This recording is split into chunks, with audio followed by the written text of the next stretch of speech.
True lateral is when the anterior and posterior borders of both medial and lateral femoral condyles and the distal borders are directly superimposed. So superimpose back here, down here, and anteriorly. So if we lay this femur bone down here, we can see that this medial condyle extends further distally than the lateral condyle, and this is why we want that 5 to 7 degree cephalic angle to superimpose the distal borders. When condyles are not superimposed, the first step is to identify which is the medial versus lateral condyle.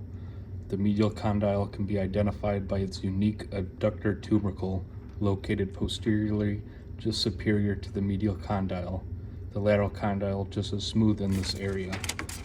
So if we trace this condyle back here, we can see this little raised part, which is the adductor tubercle. So we know that this condyle is the medial and this is the lateral. So this is what that adductor tubercle looks like on the actual bone. Here is the medial condyle, and here we can see this little raised prominence there. All right, so the next step is to evaluate the distal borders of the condyles. So knowing that the medial condyle has the adductor tubercle, as we can see right here, we know this one is the medial, and this would be your lateral. We know that if it is inferior and in the joint space like it is right here, that they need to increase the cephalic angle to superimpose these distal borders.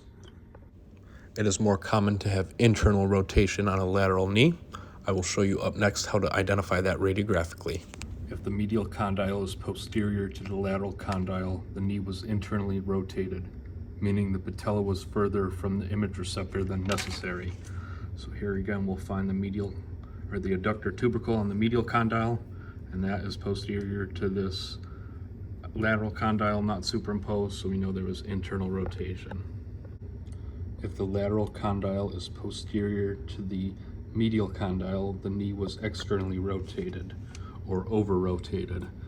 So if we follow the borders here we see the medial condyle because of this adductor tubercle again, and then this would be your lateral condyle, so we know that it was over-rotated. This external rotation occurs when the patella is too close to the image receptor.